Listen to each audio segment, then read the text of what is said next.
Olá, pessoal do sétimo ano. Então, continuando aí o nosso módulo, agora na segunda parte, a gente vai conseguir ainda entrar um pouquinho mais naquela visão geral sobre os biomas, certo? E aí eles são divididos, né? Então, em formações florestadas, formações abertas e formações mistas, né? Isso é de acordo com o tipo de vegetação. Então, neste primeiro caso, nós vamos falar de formação florestadas, né? As formações, melhor dizendo, né? Em vez de ser formação, não, é formações florestadas.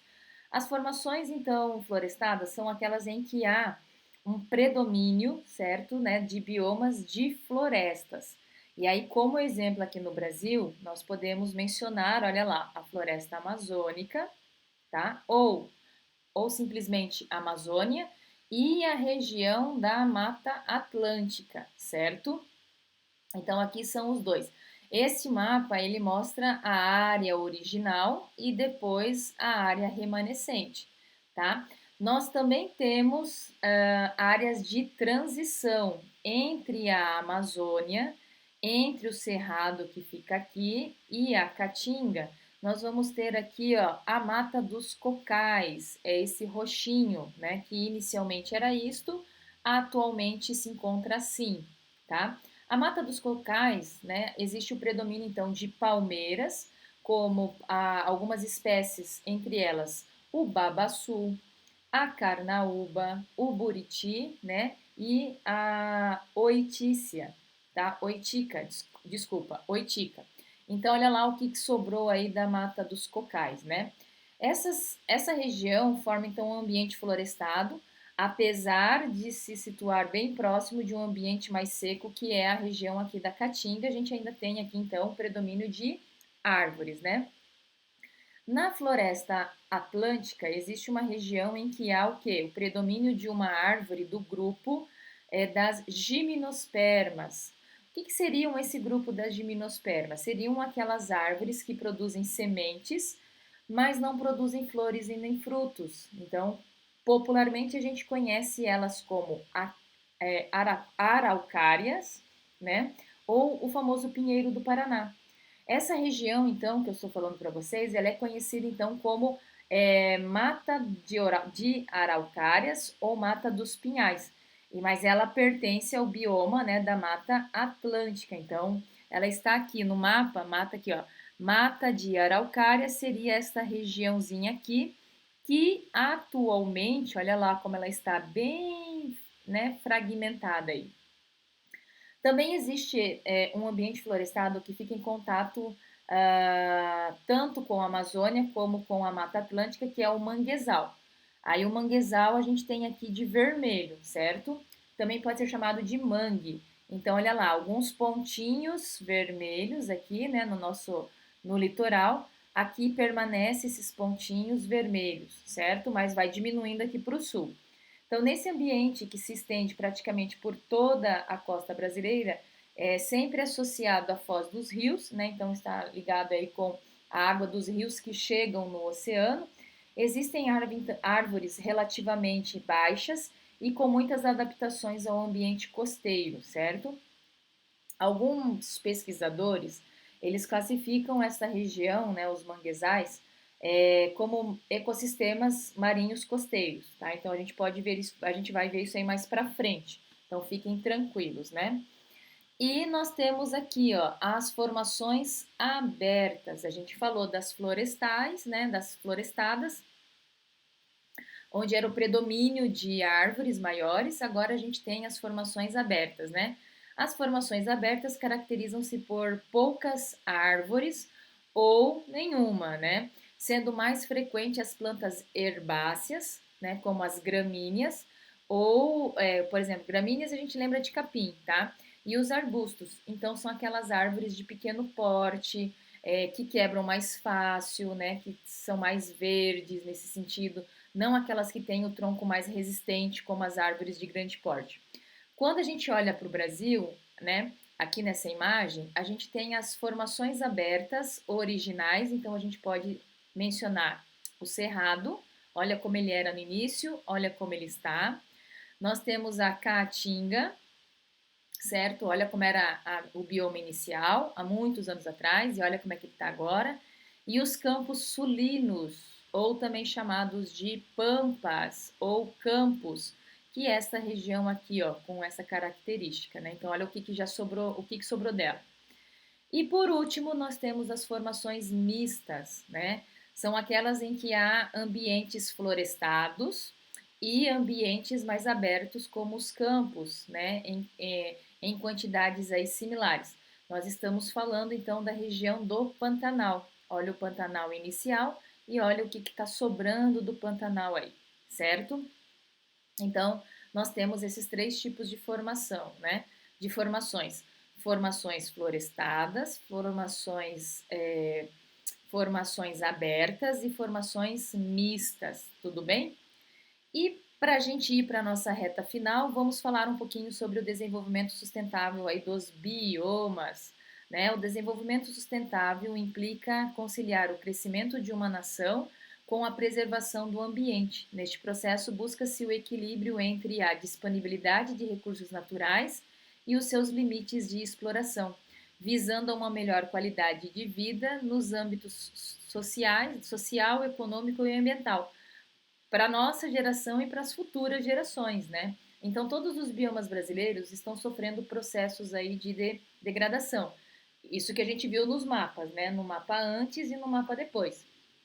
Como o ser humano ele precisa de recursos naturais para a sua sobrevivência, os biomas são constantemente explorados e desmatados. Então, muitas espécies de plantas e muitas espécies de animais, né, são prejudicadas e várias espécies passam a ficar ameaçadas de extinção, se não, na pior das hipóteses, elas sumirem, entrarem em extinções mesmo. As populações tradicionais, cujo modo de vida visa estabelecer um equilíbrio, né, com o bioma onde habitam, como as aldeias indígenas, os quilombolas, né, os caiçaras, também sofrem com a crescente degradação ambiental. Então, essas são, como eu posso dizer para vocês aqui, populações tradicionais que normalmente tendem a ter um equilíbrio do uso do recurso natural com o uso deles, mas eles também estão sofrendo, né? É possível conciliar então o crescimento? Aí eu pergunto para vocês: é possível conciliar então o crescimento da economia e da população com a preservação dos biomas? Né? Isso é uma pergunta difícil de se responder, porque depende, né, daquilo que a gente fala da ganância do ser humano. Né? Eu costumo falar: onde o homem põe o dedinho, ele acaba estragando. Então, olha lá. Em 1992, lá na cidade do Rio de Janeiro, né, ou seja, aqui no Brasil, ocorreu uma famosa reunião chamada, né, ocorreu a Conferência das Nações Unidas para o Meio Ambiente e Desenvolvimento, que ficou conhecida como Rio 92. Né? Foi um encontro mundial no qual foram discutidos então que diversos assuntos relacionados aí à preservação dos biomas e da questão do meio ambiente como um todo. Naquele momento, então, foi proposto o conceito, né, dessa palavrinha, desenvolvimento sustentável, que visa então o quê? Conciliar o crescimento de uma nação com a preservação de seus biomas. Então a gente vai usar esse recurso natural, mas também vai preservar. O desenvolvimento sustentável, ele pode ser definido então como a exploração do ambiente sem esgotar os seus recursos naturais. Então, em uma situação, né, de desenvolvimento sustentável, a gente entende que existe a tal da sustentabilidade, né, conceito desenvolvido aí na Rio 92, mas que atualmente ela tem merecido, né, bastante destaque na mídia. Por quê? Porque a gente sabe que os recursos naturais estão sendo utilizados, estão sendo prejudicados e estão acabando. Então, olha lá, a sustentabilidade é o que o desenvolvimento sustentável visa, né? Ou seja, ele busca um equilíbrio entre os recursos naturais que estão disponíveis e os seus limites de exploração, ou seja, eu tenho um certo limite, eu tenho um certo recurso natural, mas eu tenho um limite. Por quê? Porque eu tenho que entender que eu tenho que usar nessa geração e nas futuras gerações, tá? A sustentabilidade, então, ela ocorre em comunidades que são capazes de satisfazer as próprias necessidades sem prejudicar, sem reduzir as oportunidades das gerações futuras. Então, traduzindo em miúdos, né, aquela sociedade sustentável é aquela que usa agora e sabe que está deixando para os seus filhos, os seus netos usarem também, né? Então, para isso implica que todas as ações feitas no ambiente ocorram aí sobre o quê? A perspectiva, né, de que aquele meio deve ser mantido por muitas gerações. Então, a gente tem que ter o cuidado. Então, tem que ter harmonia nas relações, né, entre natureza e sociedade. Ou seja, né, as pessoas têm que saber utilizar esses recursos. No Brasil, entre as práticas que seguem, né, os princípios aí de desenvolvimento sustentável e da própria sustentabilidade, nós podemos citar duas coisinhas aqui, ó. O turismo ecológico, que permite aos turistas entrar em contato então com a natureza sem causar grandes impactos ambientais.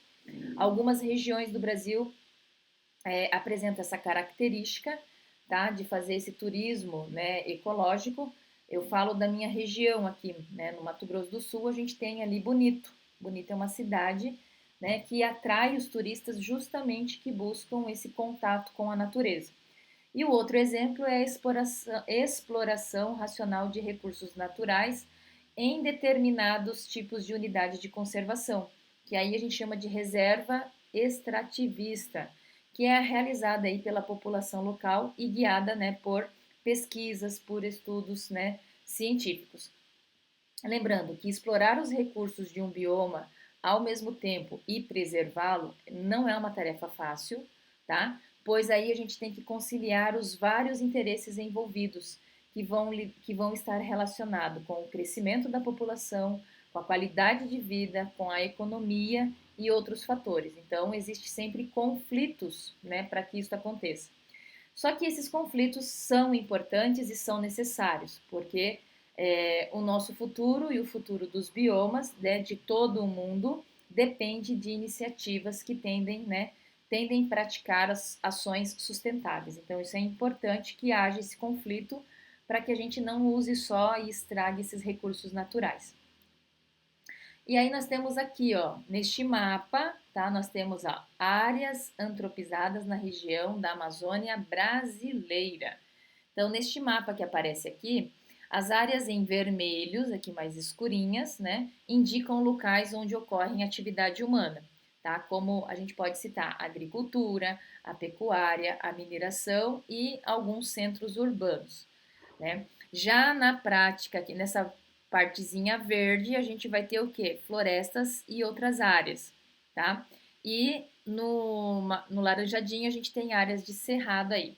Então, a prática do desenvolvimento sustentável é uma das formas de tentar reduzir, né, a degradação dos biomas e ao longo dos próximos conteúdos nós vamos conhecer aí outras formações, tá? Nós vamos estudar então. Por que eu estou falando isso? Porque agora cada módulo ou cada capítulo vai trabalhar um bioma de forma mais específica, né, de forma mais aprofundada. E para encerrar, a gente tem aqui esse mapa conceitual, né? Partindo dos biomas brasileiros, eles podem ser divididos em formações florestadas, formações abertas e formações mistas. Com relação às formações florestadas, é um exemplo de floresta amazônica e floresta e mata atlântica. Lembrando que o manguezal ele fica no litoral e vai ser trabalhado mais para frente. A Amazônia ela está ligada à mata dos cocais, né? E a Mata Atlântica está relacionada ali à mata de araucárias, como a gente já viu. Com relação às formações abertas, nós temos três exemplos: o Cerrado, a Caatinga e os Pampas, lá no sul, né? E com relação à formação mista, a gente tem como exemplo aí o Pantanal, ok? Pessoal, o que eu queria falar com vocês era isto e eu aguardo vocês numa próxima oportunidade, ok? Tchau, tchau!